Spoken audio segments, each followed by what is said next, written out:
El Señor esté con ustedes. Lectura del Santo Evangelio según San Marcos. En aquel tiempo Jesús se hallaba en Cafarnaúm y el sábado fue a la sinagoga y se puso a enseñar. Los oyentes quedaron asombrados de sus palabras, pues enseñaba como quien tiene autoridad y no como los escribas. Había en la sinagoga un hombre poseído por un espíritu inmundo. Se puso a gritar: ¿qué quieres tú con nosotros, Jesús de Nazaret? ¿Has venido a acabar con nosotros? Yo sé quién eres, el Santo de Dios. Jesús le ordenó: cállate y sal de él. El espíritu inmundo, sacudiendo al hombre con violencia y dando un alarido, salió de él. Todos quedaron estupefactos y se preguntaban: ¿qué es esto? ¿Qué nueva doctrina es esta?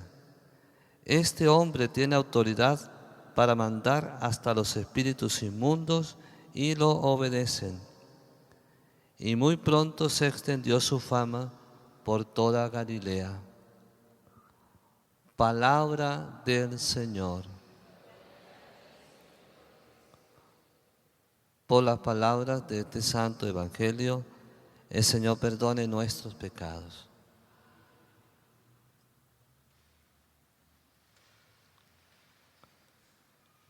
Estamos leyendo el Evangelio de San Marcos y Jesús ya comenzó en el Evangelio, lo narra su vida pública de predicación y anuncio del reino de Dios, que en los misterios luminosos lo contemplamos en el tercer misterio.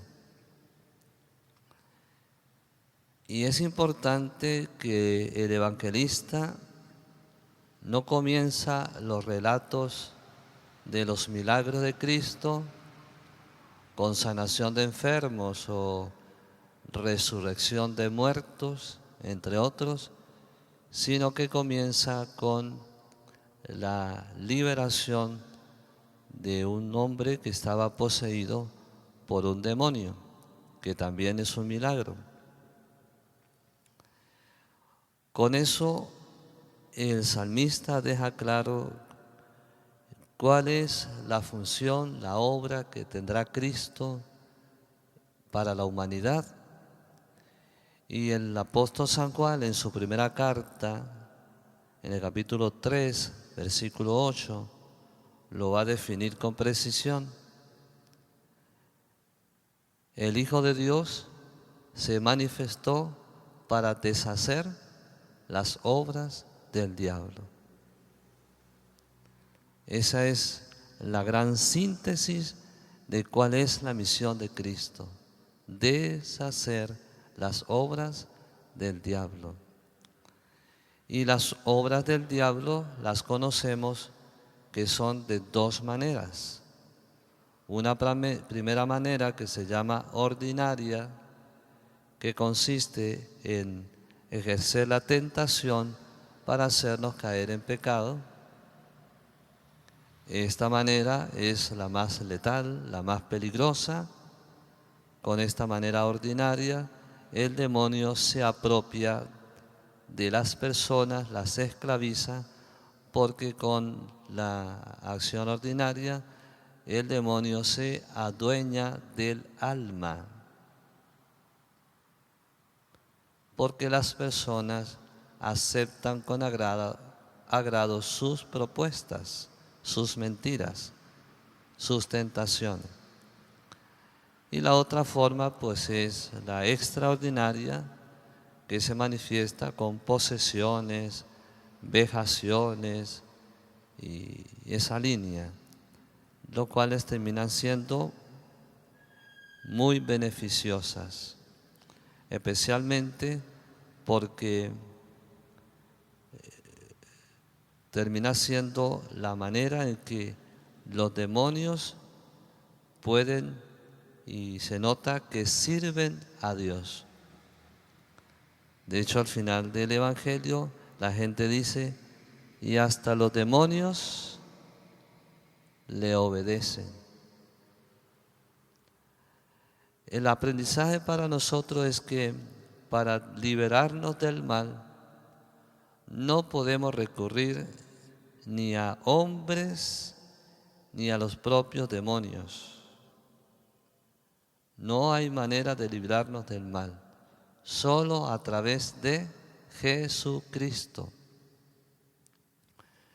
Y Jesucristo murió, resucitó y subió al cielo.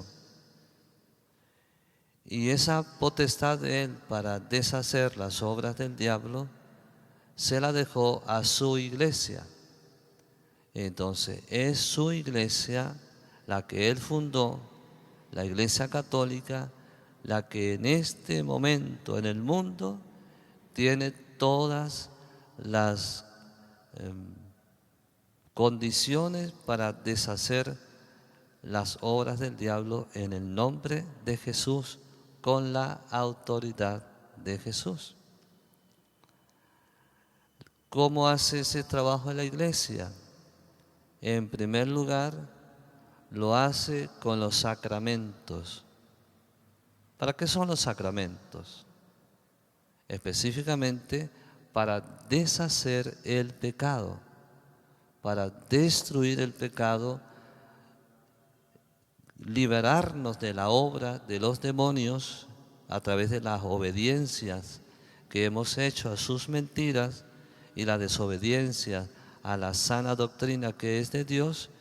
Entonces con los sacramentos somos liberados del mal, pero no solo eso, entra Cristo, entra Dios. Sale el mal y entra Cristo, se queda Cristo viviendo en nuestro corazón. Y luego, ¿cómo hace la iglesia para liberarnos de la actividad extraordinaria? Pues esa básicamente se hace a través de la pastoral, de la consolación y de los exorcismos. Pero es interesante detenernos un poco antes hay que agregar lo siguiente. Los oyentes destacan que Jesucristo tiene autoridad hasta para mandar en espíritus inmundos y estos los obedecen. Bueno, resulta que Jesucristo está enseñando en la sinagoga. Es decir, este es el lugar donde los judíos cotidianamente se reúnen para orar, especialmente los sábados, y conocer la palabra de Dios. Y ahí en ese lugar venía constantemente un hombre que estaba poseído. Y la autoridad de esa sinagoga, de ese lugar religioso, no era suficiente ni para que se manifestara el demonio, ni para que fuera expulsado. Es como si no hubiese la santidad suficiente para hacer que el demonio se vea obligado a manifestarse. El demonio no se manifiesta por gusto, porque no le conviene. Lo que decimos por ahí, se le metió un espíritu. No, no se le metió. Probablemente esa persona lo tiene en su cuerpo desde hace rato. Hay personas que pueden estar en problemas de esta situación de hace 20 años tranquilamente, pero no se ha manifestado. Pero se va a ver obligado a manifestarse cuando esté en presencia de la santidad, de aquello que lo obligue a manifestarse. Y tiene que manifestarse para que suceda con ellos lo que pasa con las enfermedades, que las enfermedades a través del dolor se manifiestan para el tratamiento. Entonces, ese lugar no era suficiente para deshacer las obras del diablo. Y era un buen lugar, porque ¿de qué hablaban los judíos en las sinagogas? De Dios, de la palabra de Dios que tenían en el Antiguo Testamento, de Isaías, de Jeremías, de los Salmos, del Génesis, de todo eso. Pero vino Cristo a la sinagoga y se vio obligado. La autoridad de Cristo lo manifestó y luego la autoridad de Cristo lo liberó. Entonces es interesante el diálogo que ocurre entre el Señor Jesús y el demonio. Detalles. 1. El demonio sabe quién es Jesús, sabe que es Dios y por alguna conclusión se da cuenta que ese hombre no era como los otros maestros que estaban ahí, porque muchas veces había venido y no pasó nada. Entonces se dio cuenta, este es más que un hombre. Y la única manera de ser más que un hombre es que fuera Dios, porque los hombres todos son iguales. Bueno, está en la escala los ángeles, pero ante ángeles ellos no reaccionan así, es ante la santidad de Dios. Se da cuenta que es Dios. Y luego el demonio pregunta qué quiere de nosotros. Es como si ellos no supieran cuáles son los planes de Dios. No conocen los planes de Dios. Fíjense que si ellos conocieran los planes de Dios, no planifican la crucifixión, porque en la crucifixión estaría la derrota definitiva para sus obras, ya que en la pasión, muerte y resurrección tenemos todas las medicinas para ser liberados de las acciones del demonio. Esto lo digo porque a veces llegan aquí mucha gente diciendo que fui donde una señora y me adivinó. No, nada de eso. El demonio no tiene la capacidad de conocer el futuro. No conoce los planes de Dios. Lo que pasa es que es muy inteligente y viendo detalles, pues hace como una especie de cálculo y nada más. Pero no es un adivino. No tiene esa capacidad de saber el futuro, especialmente los planes de Dios. Bueno, vamos a concluir. Es necesario tener un buen conocimiento del demonio. Si tenemos un buen conocimiento, quiere decir que somos capaces de defendernos mejor. No caemos tan fácilmente en sus trampas. El enemigo, mientras menos lo conozcan, él está más contento. Y de hecho está muy contentísimo porque hay una gran fracción de la iglesia que niega su existencia. Y eso hace que pueda entrar y salir sin que nadie lo detenga. Entonces un buen conocimiento ayuda mucho a nuestra vida cristiana.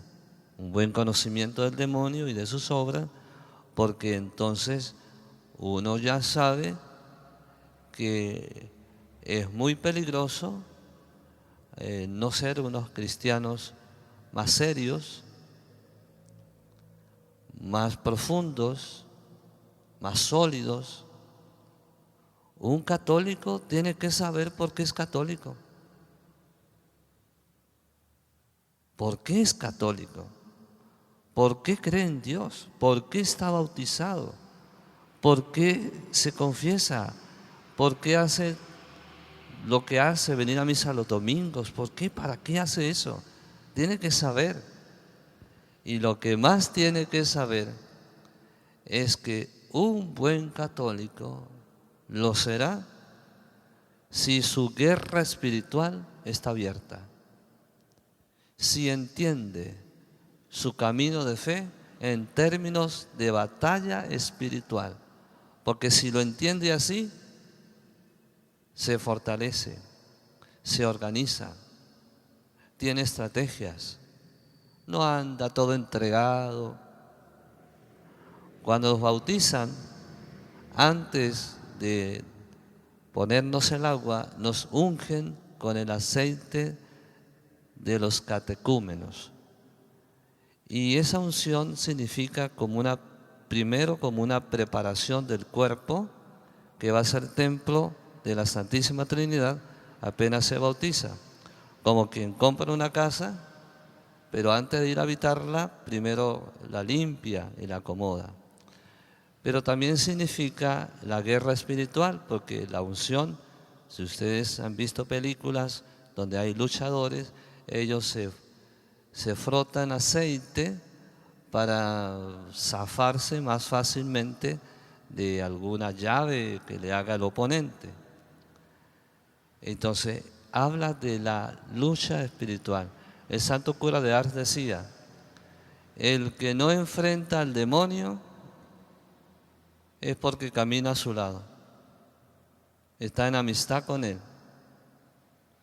Entonces, los verdaderos católicos luchan. Si no luchan, por dos razones. Primero,